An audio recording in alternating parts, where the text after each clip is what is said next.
अस्सलामुअलैकुम, welcome to my YouTube channel cooking tasty recipes. आज मैं अपने किचन में बनाने जा रही हूँ मज़ेदार से दाल चावल, जिसकी रेसिपी मैं आपके साथ शेयर करूँगी, जिसको बनाना निहायत ही आसान है। तो चलते हैं अपनी रेसिपी की तरफ। चैनल को सब्सक्राइब करो, लाइक करो और शेयर करो, कमेंट करो। तो यहाँ पर दाल को मैं बनाऊंगी प्रेशर कुकर के अंदर। आप चाहें तो इसको सिंपल किसी बर्तन के अंदर भी बना सकते हैं। तो यहाँ पर मैंने दाल माश और दाल चना ली थी। आप इसमें कोई भी मिक्स दाल ले सकती हैं जो आपको पसंद हो। तो यहाँ पर ये मेरे पास हाफ कप थी। इनको मैंने अच्छे से धो के आधे घंटे के लिए भिगो के रख दिया था। इसके अंदर मैंने डाली हैं 5 से 6 सब्ज़ मिर्च काट के, और इसके साथ ही इसके अंदर मैं ऐड करूँगी 3 गिलास पानी के। क्योंकि मेरी दाल ऑलरेडी पहले से भीगी हुई थी, तो इसलिए मैं इसके अंदर 3 गिलास डाल रही हूँ। अगर आप इंस्टेंट बना रहे हैं तो आप इसमें 4 से 5 गिलास ऐड कर सकती हैं। तो इसके अंदर मैं सिर्फ नमक डालूँगी, थोड़ी सी हल्दी डालूँगी, और इसके अंदर डालूँगी मैं चिकन क्यूब, और इसको मैं 15 से 20 मिनट के लिए ठहरा दूँगी। तो ये देखें, यहाँ पर मेरे तकरीबन 15 से 20 मिनट हो चुके हैं, और जैसे ही मेरी सीटी बजने के बाद मैं इसको 10 से 15 मिनट के लिए ठहराऊँगी। तो ये देखें, यहाँ पर मेरी दाल अच्छे से गल चुकी है, और अब मैं इसको अच्छे से मिक्स कर लूँगी, और मैं थोड़ा सा इसको ठंडा करके ब्लेंडर के अंदर डाल के इसको जग में इसका पेस्ट बना लूँगी। तो जब तक मेरी दाल ठंडी होती है, तो दूसरी तरफ मैंने यहाँ पर 3 गिलास के करीब चावलों को अच्छे से धो के भिगो के रख लिया था।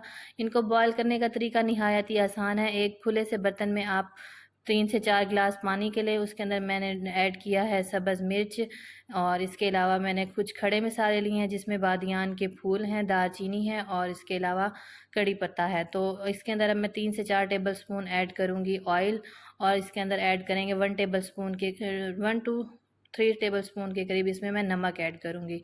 नमक आप अपनी ज़रूरत के मुताबिक ऐड कर सकती हैं, क्योंकि हम लोगों ने दाल में भी नमक ऐड किया, तो इसमें आप मुनासिब मिकदार में नमक इस्तेमाल करें। तो जैसे ही पानी के अंदर बॉयल आएगा, तो फिर इसके अंदर मैं ऐड कर लूँगी चावल। तो अब इसको मैं 5 बॉयल आने तक कवर करके ठहरा दूँगी। तो यहाँ पर देखें, 5 मिनट के अंदर इसके अंदर बॉयल आना स्टार्ट हो गया है। अब मैं इसके अंदर ऐड करूँगी राइस। एहतियात के साथ मैं तमाम चावलों को इस पानी के अंदर ऐड कर लूँगी, और इनको हल्का सा मैं इसके अंदर मिक्स कर लूँगी। तो जैसे ही इसके अंदर बॉयल आएगा, मैं इसको तकरीबन 80 टू 90% मैं इसको कुक कर लूँगी। हम इसको यहाँ पर फुल कुक नहीं करेंगे।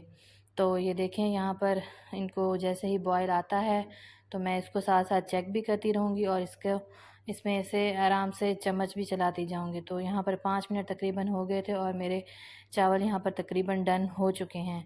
तो मैं इसकी फ्लेम ऑफ़ कर दूँगी, और इसका पानी रिमूव कर दूँगी, और इनको अच्छे से छान लूँगी। तो दोबारा मैं इसी कढ़ाई में 3 से 4 टेबल स्पून के करीब ले लूँगी ऑयल। आप चाहें तो यहाँ पर घी का भी इस्तेमाल कर सकते हैं। तो अब इसके अंदर मैं ऐड करूँगी जो चावल मैंने छान लिए थे, उन चावलों को। तो क्योंकि मैंने वो फुल कुक नहीं किए थे, 90 टू 80% वो कुक थे। तो अब मैं इनको एहतियात के साथ इसके अंदर फैला लूँगी, और इसके बाद और अगर आप चाहें तो इसके ऊपर कुछ भी ऐड कर सकती हैं। मैं इसके ऊपर हल्का सा सब्ज़ धनिया स्प्रिंकल करूँगी, और फिर मैं इनको दम के ऊपर ठहरा दूँगी तकरीबन 10 मिनट के लिए। तो ये देखिए, यहाँ पर मैं इसके ऊपर सब्ज़ धनिया डाल रही हूँ। आप चाहें तो इसके ऊपर पुदीना भी ऐड कर सकते हैं। तो दूसरी तरफ यहाँ पर दाल को फ़ाइनल लुक देने के लिए मैं ले लूँगी एक बर्तन के अंदर ऑयल, और इसके अंदर ऐड कर लूँगी प्याज। यहाँ पर मेरे पास एक बड़े साइज़ का है। इसको मैं इसके अंदर ब्राउन कर लूँगी प्याज को ऑयल के अंदर। तो जैसे ही मेरे प्याज़ों का कलर चेंज होगा, तो इसके अंदर से मैं हाफ़ प्याज रिमूव कर लूँगी, और हाफ़ इसके अंदर रहने दूँगी। तो मुझे इनका कलर सिर्फ इतना ही चाहिए, इससे ज़्यादा मैं डार्क नहीं करूँगी, क्योंकि जितना ज़्यादा आप डार्क करेंगे, उतना ही आपकी दाल का कलर डार्क आएगा। तो मैंने इसमें से कुछ प्याज रिमूव कर लिए हैं, जो बाद में ऊपर डेकोरेशन के काम आएंगे।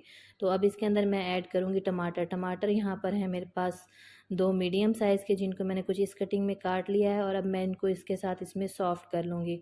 और इसके साथ ही इसके अंदर मैं ऐड करूँगी लहसुन अदरक का पेस्ट है मेरे पास 1.5 टेबल स्पून के करीब। आप चाहें तो यहाँ पर पाउडर फॉर्म भी इसकी इस्तेमाल कर सकती हैं, और चाहें तो आप इसको फ्रेश भी इस्तेमाल कर सकती हैं।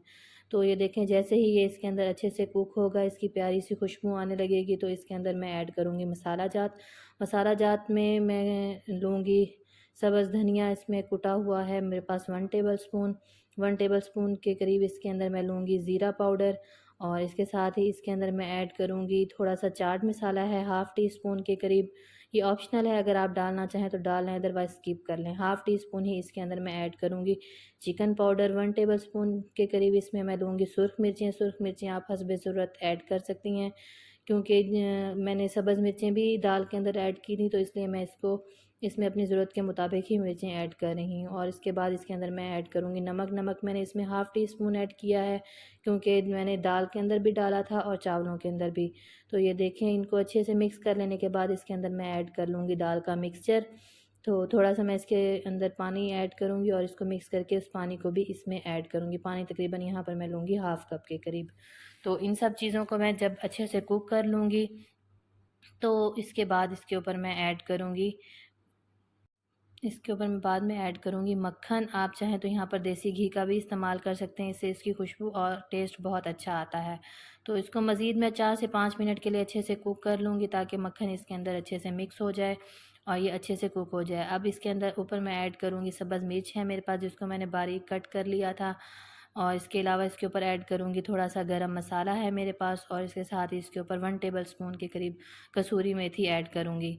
इससे इसकी खुशबू बहुत अच्छी आएगी। तो इन सब चीज़ों को मैं अच्छे से कुक कर लूँगी, और मेरी यहाँ पर फ्लेम बिल्कुल मीडियम टू स्लो है, क्योंकि बहुत ज़्यादा हाई नहीं है। मेरी दाल ऑलरेडी कुक हो चुकी है। बस मैं इसको यहाँ पर इन सब चीज़ों को मिक्स करने के लिए 3 से 4 मिनट के लिए मज़ीद इसको पका लूँगी।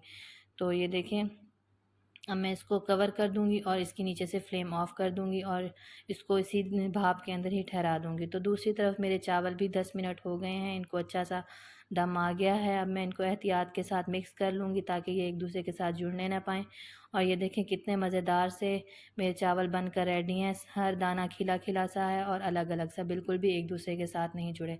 अगर आपको मेरा ये तरीका अच्छा लगा हो तो मेरी वीडियो को ज़रूर लाइक करें और मुझे कमेंट्स में बताएं कि आपको मेरी रेसिपी कैसी लगी। तो इसको बनाना निहायत ही आसान है, आप झटपट बनाएं, अपने फैमिली मेम्बर्स को दें और अपने बच्चों को दें। तो मेरी दाल भी रेडी हो चुकी थी और मेरे राइस भी। और अब मैंने जो लास्ट में प्याज बचा के रखे थे, मैं उसको इसके ऊपर स्प्रिंकल कर लूँगी और इसको अच्छी सी लुक दे दूँगी। तो इसके साथ ही मुझे इजाज़त दें। अल्लाह हाफ़िज़।